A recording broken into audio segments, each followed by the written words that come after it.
We all have certain aims and objectives in our life. हमारे जीवन का कोई ना कोई उद्देश्य ज़रूर होता है. Now, as you can hear and see that I am using two words, aims and objectives. These two words are usually used synonymously. अक्सर हम उद्देश्य, एम्स को भी उद्देश्य कहते हैं और ऑब्जेक्टिव्स को भी उद्देश्य कहते हैं, लेकिन लर्नर्स इन दोनों में अंतर होता है और ये अंतर स्पष्ट करने के लिए आज हम इस वीडियो में इन दोनों के अर्थ को जानेंगे. So welcome to my channel all about education, and if you have not subscribe to it then please do so, और बेल आइकन दबाना ना भूलें. जो भी नया वीडियो अपलोड होगा आपको नोटिफिकेशन मिलेगा. अच्छा लगे तो लाइक करें और कुछ नया सीखने को मिले तो शेयर ज़रूर करें. तो आइए जानते हैं कि एम्स एंड ऑब्जेक्टिव्स एजुकेशन की फील्ड में क्या होते हैं. What are the meanings of these two words. So as I already told you, aims को हम उद्देश्य भी कहते हैं.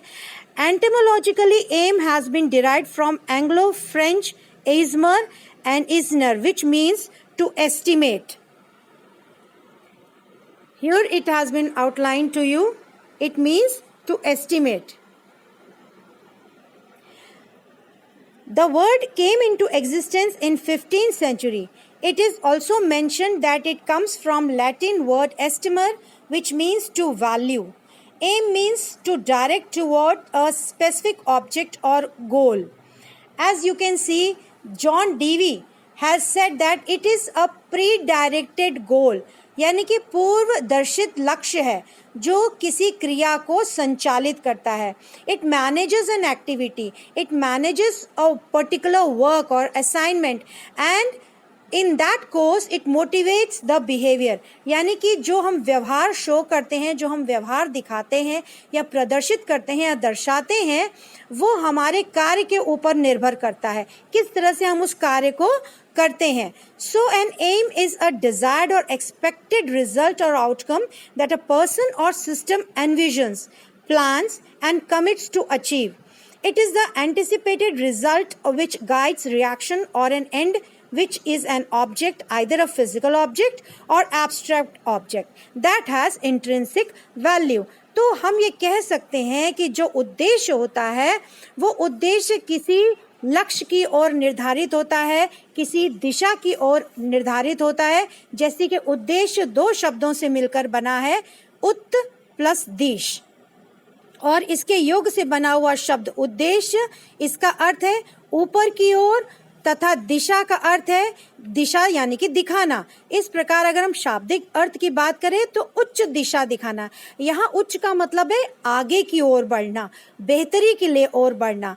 तो जॉन डीवी की जो परिभाषा है वो इसी चीज़ को परिभाषित करती है कि हम आगे की ओर बढ़ें, हमारे लक्ष्य की ओर बढ़ें, एक दिशा की ओर बढ़ें और अपने व्यवहार में परिवर्तन ला पाएं. तो अक्सर जैसे मैंने कहा कि एम्स एंड ऑब्जेक्टिव्स पर्याय होते हैं, लेकिन अगर मैं आपको लर्नर्स बताना चाहूँ कि जो अगर आपको उद्देश्य की प्राप्ति करनी है, अगर आपको you have to attain aim, तो आपको छोटे छोटे कार्य करने पड़ेंगे, छोटे छोटे क्रियाएं करनी पड़ेंगी. और जब आप वो छोटे छोटे कार्य और क्रियाएं करेंगे तो उन कार्यों और क्रियाओं को ही हम प्राप्य उद्देश्य कह सकते हैं. तो you can say that aim is more of a theoretical aspect and objective is you can say a more of a practical aspect. यानी कि हम अगर सिद्धांतिक तौर पे बात करें, सैद्धांतिक तौर पे तो उद्देश्य हो जाते हैं कि हम ये करेंगे, हम वो करेंगे, लेकिन उनको पाने के लिए जो हम छोटे छोटे काम करेंगे, जो एफर्ट्स करेंगे, जो क्रियाएं करेंगे, जो हम लोग अपनी हार्ड वर्क से या मेहनत से कुछ चीज़ें करेंगे, उसको हम लोग प्राप्य उद्देश्य कहेंगे. क्योंकि अगर प्राप्य उद्देश्य नहीं होंगे तो हम उद्देश्यों की प्राप्ति नहीं कर पाएंगे. तो अगर हम एक ब्रॉड पर्सपेक्टिव से समझें या मोटे मोटे तौर पे समझें कि एम को पाने के लिए ऑब्जेक्टिव होना बहुत ज़रूरी है, यानी कि उद्देश्यों को पाना अगर है तो प्राप्य उद्देश्य होने चाहिए. प्राप्य उद्देश्य मतलब ऐसे उद्देश्य जिनकी प्राप्ति हो सके, छोटे छोटे काम. जैसे कि एक एग्जाम्पल हम ले लेते हैं समझाने के लिए कि अगर आपको प्रधानमंत्री बनना है या आपको एक बहुत बड़ा सर्जन बनना है, तो आप क्या करेंगे, आप सीधे जाके डॉक्टरी की पढ़ाई नहीं शुरू कर देंगे। पहले आप छोटे छोटे कार्य करेंगे। पहले आप प्राइमरी स्कूल जाएंगे, फिर आप सेकेंडरी स्कूल जाएंगे, हायर एजुकेशन में जाएंगे, आप प्रोफेशनल कोर्स करेंगे MBBS का, फिर आप MS करेंगे सर्जरी में, तभी आप सर्जन बन पाएंगे। तो ये जो छोटे छोटे खंड, ये छोटे छोटे जो सेक्शंस, ये छोटे छोटे वर्क जो मैंने आपको बताई, एक्टिविटीज बताई, इन्हीं के आधार पर, इन्हीं प्राप्य उद्देश्य और ऑब्जेक्टिव को ध्यान में रखते हुए आप आगे अपने एम को, जो आपको सर्जन बनना है बहुत बड़ा, वो एम आप प्राप्त कर सकते हैं। तो जैसे कि आपको समझ में आ गया होगा कि जो एम्स होते हैं वो बहुत विस्तार पूर्वक आपको एक दृष्टिकोण प्रदान करते हैं, और जो ऑब्जेक्टिव्स होते हैं, अगर हम डिक्शनरी मीनिंग लें तो it is relating to or existing as an object or thought or being phenomena or condition in the realm of sensible experience, independent of individual thought and perceptible by all observers. It can also be stated to expressing or dealing with the facts or conditions as perceived without distortion by personal feeling, prejudice और interpretation. हम ये कह सकते हैं कि objective, जैसे कि objective का एक और अर्थ होता है वस्तुनिष्ठ होना।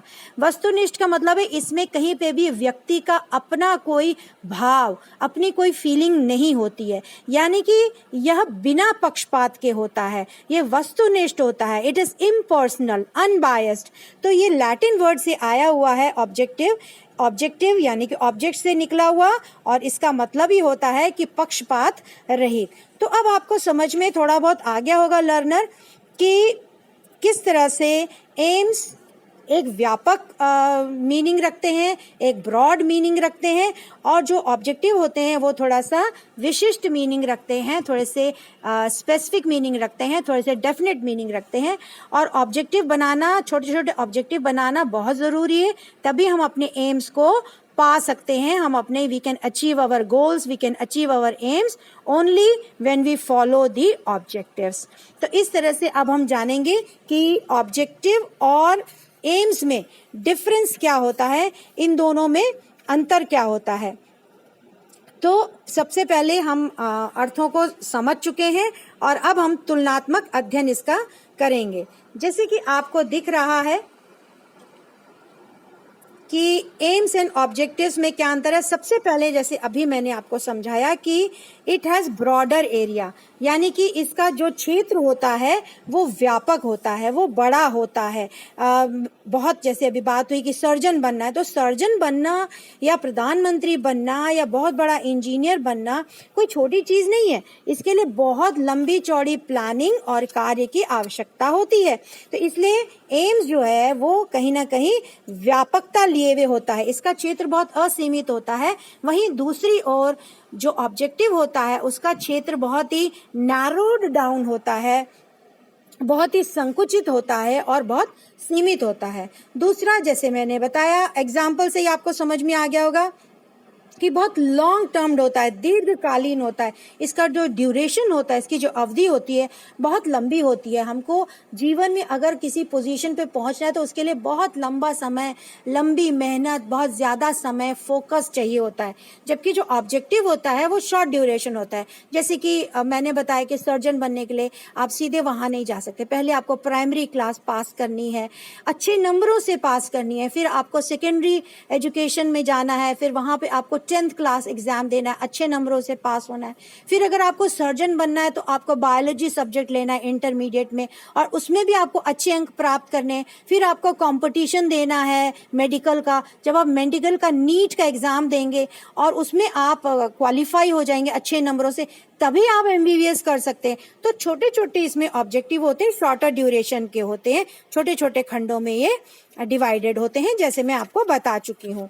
तीसरा जो होता है, जैसे बात हो ही चुकी है कि बहुत व्यापक होता है, अनिश्चित होता है, अस्पष्ट होता है। बहुत सारे लोग छोटे में कहते हैं कि मुझे पायलट बनना है, मुझे प्रधानमंत्री बनना है, मुझे इंजीनियर बनना है, लेकिन समय के साथ साथ क्योंकि इसमें निश्चितता नहीं होती। एम्स में, गोल्स में, लक्ष्य में, उद्देश्य में ये डिपेंड करता है कि आगे आप लाइफ में किस तरह से परिस्थितियां उत्पन्न होती हैं, कैसे आप पढ़ते हैं, कैसे आप करते हैं। तो इसमें कहीं ना कहीं अनिश्चितता लिए हुए होते हैं आपके एम्स, आपके उद्देश्य, लेकिन वही प्राप्य उद्देश्य बिल्कुल निश्चित होते हैं। हाई स्कूल करना है तो हाई स्कूल करना है, इंटरमीडिएट करना है तो इंटरमीडिएट के लिए ही कार्य करना है। तो बहुत स्पष्ट होते हैं, बहुत निश्चित होते हैं, बहुत क्लियर होते हैं। दूसरा है इंटेंट बेस्ड, यानी कि मकसद आधारित होता है। ये बहुत इंपॉर्टेंट डिफरेंस है लर्नर्स, कि इसके पीछे मकसद होता है, हमारा उद्देश्य होता है कि हमें क्या करना है। अपनी नीयत हम इसमें दिखाते हैं कि मेरी नीयत ये है, मुझे आज सुबह 6 बजे उठना है, मुझे 6 साल बाद ये करना है, मुझे 10 साल बाद ये करना है। इसमें आपका मकसद दिखाई देता है, आपकी इच्छा दिखाई देती है। लेकिन इच्छा होना और उसको पाना, उसकी उपलब्धि करना, उसको अचीव करना आर 2 डिफरेंट थिंग्स। आप कह दो कि भाई मुझे पीएचडी करनी है, लेकिन इच्छा रखना और उसके लिए बहुत सारे छोटे छोटे खंड कार्य करने पड़ेंगे। उसके लिए आपको ऑब्जेक्टिव्स तैयार करने पड़ेंगे, प्राप्य उद्देश्य तय करने पड़ेंगे। कि पीएचडी आप तभी कर सकते हैं जब आप पहले हाई स्कूल करें, फिर इंटर करें, फिर ग्रेजुएशन करें, फिर पीजी करें, फिर नेट क्वालिफाई करें, फिर पीएचडी एंट्रेंस दें, फिर उसमें आप समय निकालें, रिसर्च करें और फिर आपको अवार्ड हो। तो ये उपलब्धि आधारित होता है ऑब्जेक्टिव। और अगला है कि ऑब्जेक्टिव जो होता है, जो प्राप्य उद्देश्य होते हैं, वो उद्देश्य में समाहित होते हैं, वो उसी में सम्मिलित होते हैं। यानी कि आप ये कह सकते हैं कि प्राप्य उद्देश्य उद्देश्य में ही या उद्देश्य का ही एक भाग है। That is objective is included in AIIMS. So difference clear हो गया होगा आपको लर्नर्स कि दोनों में क्या अंतर है। अगला आपका जो अंतर आता है, जो स्पष्ट करना चाहूंगी लर्नर्स, वो है कि मूल्यांकन संभव नहीं होता है। किसमें? एम्स में। इसमें मूल्यांकन इसलिए संभव नहीं होता है कि मान लीजिए कोई डॉक्टर बना, कोई इंजीनियर बना। अब आपके यहाँ जैसे देश में प्रधानमंत्री है, राष्ट्रपति है, कोई बहुत अच्छा होता है, कोई कम अच्छा होता है, किसी में कोई चीज़ अच्छी होती है, किसी में कोई चीज़ अच्छी होती है। तो इसका जो एम का मूल्यांकन अगर हम करने बैठे तो वो थोड़ा सा मुश्किल हो जाता है, वेग हो जाता है, प्रॉपर नहीं होता है। इसमें संभव ही नहीं है अच्छे तरीके से करना, सुटेबल तरीके से करना, अप्रोप्रिएटली करना। वहीं दूसरी ओर जो आपके ऑब्जेक्टिव होते हैं, इट कैन बी इवैल्यूएटेड। मूल्यांकन संभव है। कैसे संभव है? अगर आप हाई स्कूल का एग्जाम दे रहे हैं तो आपको रिजल्ट मिलता है, आप पास हुए, कितने नंबरों से पास हुए, कौन सी डिवीजन आई, कौन सी परसेंटेज आई, कौन सी पोजीशन आई, सब क्लियर होता है। तो चूंकि इसमें इवैल्यूएशन नहीं हो पाता है एम्स में, इसीलिए कहीं ना कहीं ये आपका वेग होता है। इसमें कोई चीज प्रॉपर समझ में नहीं आती है, आप बस सोच लेते हैं कि ऐसा होगा। लेकिन वहीं दूसरी ओर आपके जो ऑब्जेक्टिव्स होते हैं वो बिल्कुल विशिष्ट होते हैं, क्लियर होते हैं, स्पष्ट होते हैं, व्यवहारिक होते हैं, प्रैक्टिकल होते हैं। यानी कि अगर हाई स्कूल करना है तो हाई स्कूल ही करेंगे, अगर इंटरमीडिएट करना है तो जब तक आप हाई स्कूल नहीं करेंगे, आपका वो प्राप्य उद्देश्य नहीं होगा हाई स्कूल पास करने का, तब तक आप इंटर नहीं कर पाएंगे। तो बहुत डिफरेंस होता है एम्स एंड ऑब्जेक्टिव्स में, यानी कि उद्देश्य व प्राप्त उद्देश्य में। दूसरा आता है they are not so realistic. बहुत बार हम बहुत सारी चीज़ें कहते हैं कि मेरा उद्देश्य तो ये है लाइफ में करने का, मेरा एम ये, लेकिन वो एम जो है, हमारा जो उद्देश्य है, वो दिमाग में ही रह जाता है, हमारी सोच में ही रह जाता है।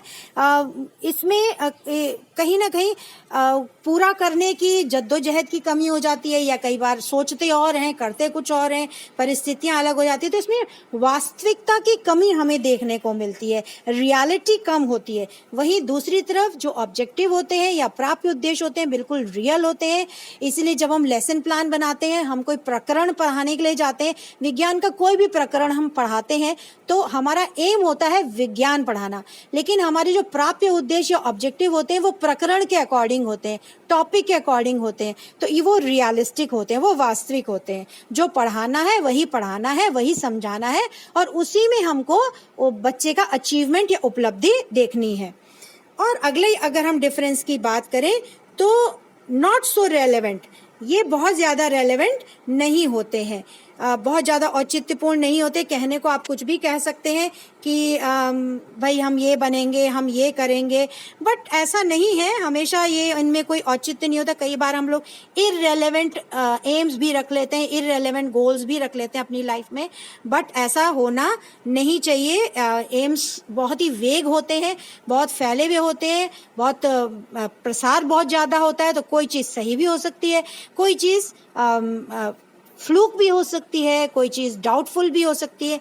वहीं दूसरी ओर अगर हम बात करें तो उसमें पूरा रेलेवेंस होता है प्राप्य उद्देश्य में। अगर एक टीचर क्लास में आज कोई टॉपिक पढ़ाने जा रही है तो फुल रेलेवेंस के साथ, अपनी एक्टिविटी के साथ, अपने दिशा निर्देशों के साथ, अपने एड के साथ, सहायक सामग्री के साथ, विधि प्रविधि के साथ ज़रूर कक्षा में जाती है और उसी हिसाब से औचित्यपूर्ण ढंग से उस पाठ को, उस प्रकरण को पढ़ाते हैं। और अगर हम एम की बात करें तो इसमें जो इसका स्रोत होता है वो समाज शास्त्र होता है, दर्शन शास्त्र होता है और संपूर्ण शिक्षा शास्त्र होता है। जबकि ऑब्जेक्टिव की अगर बात करें तो वो बहुत ज़्यादा मनोवैज्ञानिक होता है और मनोवैज्ञानिक होने की वजह से ज़्यादातर टीचर पर ही सारा भार आ जाता है। Mainly teacher is responsible how to home, in what manner, किस तरह से वो पाठ पढ़ाना है जिससे कि बच्चों को अच्छे से समझ में आए, उनकी उपलब्धि अच्छी हो, अचीवमेंट हो। और वहीं दूसरी ओर एम्स में बहुत सारे लोग इन्वॉल्व होते हैं, टीचर भी इन्वॉल्व होते हैं, पेरेंट्स भी होते हैं, अभिभावक, आपके आसपास की जो परिस्थितियां हैं वो इन्वॉल्व होती हैं, नेबरहुड होता है, स्कूल कैसा है, स्कूल का स्टैंडर्ड क्या है, ये सारी चीज़ें इसमें इन्वॉल्व होती हैं। इसलिए ये इन सभी, इसका जो स्रोत होता है सभी होता है, समाज भी होता है, इसलिए समाज शास्त्र हो गया, दर्शन शास्त्र हो गया, संपूर्ण शिक्षा शास्त्र, सब इसमें सम्मिलित होते हैं। तो इसमें सबकी जिम्मेदारी बनती है कि बच्चे का क्या जो फोकस है, जो लक्ष्य है वो प्राप्त है या नहीं है। और अगला है, ये थोड़ा सा टफ होता है, हर एम, हर गोल को प्राप्त करना थोड़ा सा टफ होता है, इसलिए इसको हम लोग बात करें कि थोड़ी सी इसमें डिफ़िकल्टी होती है। एम्स को प्राप्त करना, हर एम, हर गोल, हर उद्देश्य को प्राप्त करना थोड़ा सा डिफ़िकल्ट होता है, थोड़ा सा टफ होता है। वहीं दूसरी ओर जो ऑब्जेक्टिव्स होते हैं वो इजी होते हैं, कंपैरेटिवली इजी होते हैं, क्योंकि बहुत सटीक होते हैं, फोकस में होते हैं, टारगेट होता है, वो उन्हीं को पढ़ाया जाता है, मनोवैज्ञानिक आधार पे होता है।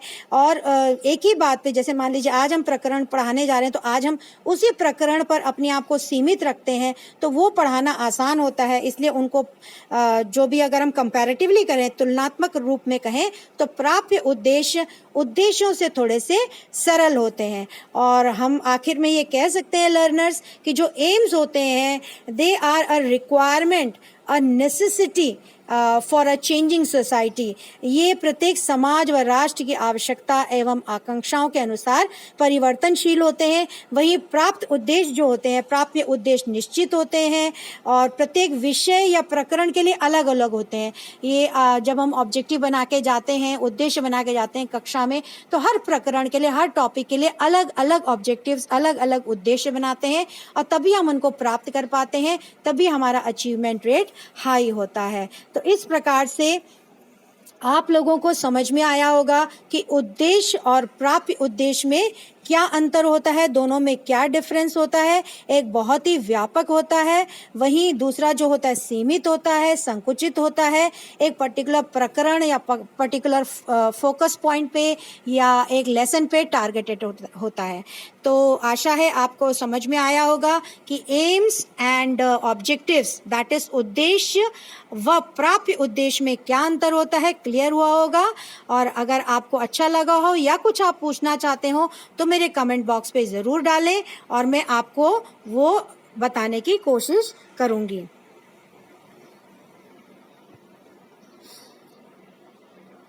Thank you for watching. Please like, share and subscribe my channel.